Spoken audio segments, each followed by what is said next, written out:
छाया में रहते हैं, किंतु भगवान पर छत्र भी तो हम ही लगाते हैं। ऐसे में क्या हम ऐसा माने कि जो भगवान के ऊपर छत्र लगाता है वही उनकी छत्र छाया में रहता है? जो उनकी छत्र छाया में रहना चाहता है किंतु उन पर छत्र नहीं लगाता, ऐसा व्यक्ति सच्चा श्रावक नहीं हो सकता? इस प्रश्न में ही उत्तर निहित है।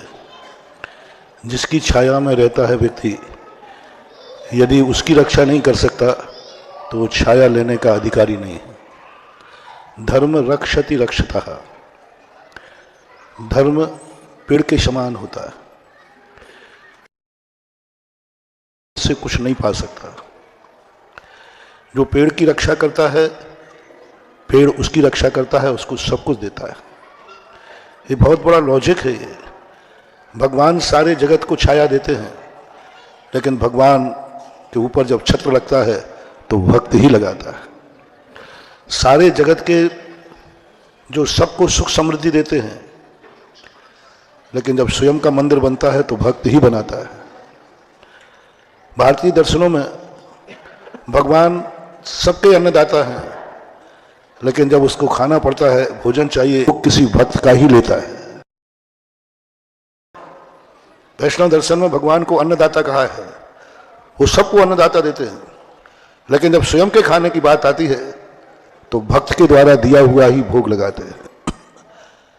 ये एक बहुत बड़ा लॉजिक है, ये बहुत बड़ा सिद्धांत है कि व्यक्ति कहीं अकर्मण ना हो जाए, कहीं व्यक्ति उपकारों से न दब जाए, कहीं व्यक्ति ऐसा ना हो जाए कि वो इतना अकर्मण हो जाए कि मेरा तो कोई कर्तव्य नहीं, भगवान तो दयालु है। नहीं, भगवान की दया उन्हीं पर होती है जो भगवान के प्रति अपना परिणाम रखते हैं। जितना बड़ा आदमी होगा उतनी ही उसकी सुरक्षा दूसरों के हाथ में होती है। एक राष्ट्रपति सबसे बड़ा शक्ति है, लेकिन राष्ट्रपति की रक्षा स्वयं नहीं करता व्यक्ति। एक सामान्य व्यक्ति को अपनी रक्षा करने के लिए राइफल रखने की छूट है, गवर्नमेंट लाइसेंस देती है, लेकिन राष्ट्रपति स्वयं की रक्षा के लिए राइफल नहीं रख सकता। एक सामान्य व्यक्ति को राइफल रखने की छूट मिल रही है जान माल की रक्षा के लिए, और देश का इतना बड़ा राष्ट्रपति है, उसको स्वयं की रक्षा के लिए कोई राइफल का लाइसेंस नहीं मिलता। उसकी सुरक्षा बॉडीगार्ड के अधीन है, उसकी सुरक्षा कर्मी के अधीन है। बस ऐसे ही गुरु होते हैं, ऐसे ही भगवान होते हैं। उनकी जो सुरक्षा है वो उनके हाथ में नहीं रहती, वो भक्त के हाथ में है, शिष्य के हाथ में, क्योंकि वो बड़े आदमी हैं। उनकी सुरक्षा करेगा उनका शिष्य, उनका भक्त करेगा, उनके लिए सुरक्षा करने का कोई अधिकार नहीं। जैसे राष्ट्रपति को अपनी सुरक्षा करने के लिए कोई उसके पास उपकरण नहीं है, निशस्त्र होता है, राष्ट्रपति के पास कोई शस्त्र नहीं होता। इसी प्रकार तुम्हारे जो गार्जियन हैं, गुरुजन हैं, भगवान हैं, इनके पास कोई शस्त्र नहीं होता। ये स्वयं की रक्षा करने में असमर्थ हैं। सारे जगत की रक्षा करने वाला स्वयं की रक्षा करने में असमर्थ हो जाता है। सारे जगत की रक्षा करने वाला व्यक्ति स्वयं की रक्षा नहीं करता है, यही उनकी महानता है। सारे जगत को रक्षा कर रहा है, लेकिन स्वयं की रक्षा की बात आएगी तो स्वयं की रक्षा में बिल्कुल अपने आप ध्यान में बैठ जाएंगे। सारे जगत को वह व्यक्ति आशीर्वाद देता है, जब स्वयं की बात आती है तो कभी आशीर्वाद लेता नहीं है स्वयं का।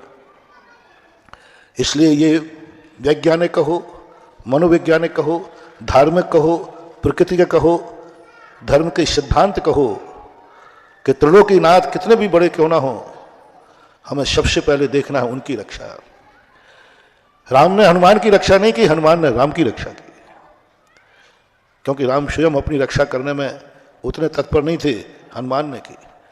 ये भक्तों के कर्तव्य हैं कि जो हमें छाया दे रहा है हम उनको छत्र लगाएंगे। जो धर्म की रक्षा नहीं कर सकता, धर्म उसकी भी रक्षा नहीं करता है।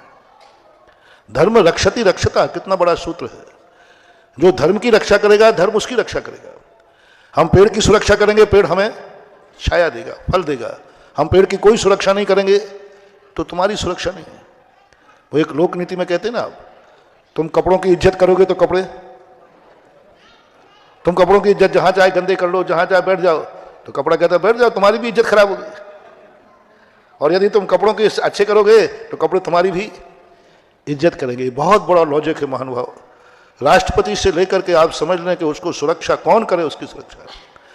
भगवानों को, गुरुजनों को देख लो, सारी दुनिया की रक्षा कवच होने पर उनकी रक्षा कौन करे? भक्त करेगा, श्रावक करेगा। तो ये इतना बड़ा सिद्धांत है और इसी सिद्धांत के कारण से ये धर्म बहुत महान है। नहीं तो निकम्मा बन जाता है, सबको निकम्मा बना देता है। क्योंकि धर्म सबको दे देगा, क्या करना है अपन को? और व्यक्ति धर्म को भी नाश कर देता है।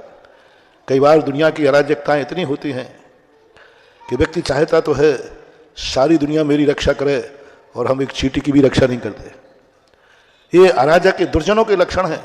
सब मेरी रक्षा करें, मेरे ऊपर संकट आए तो सब मेरी सुरक्षा करें, और जब स्वयं की बारी आए तो एक मच्छर, एक चींटी को भी सुरक्षित नहीं करता, उसकी व्यक्ति कोई भी रक्षा नहीं करते। जो जगत की रक्षा करता है, जगत उसकी रक्षा करता है। जो जगत पिता को छत्र चढ़ाता है, जगत पिता उसको छाता लगा करके छाया देता है।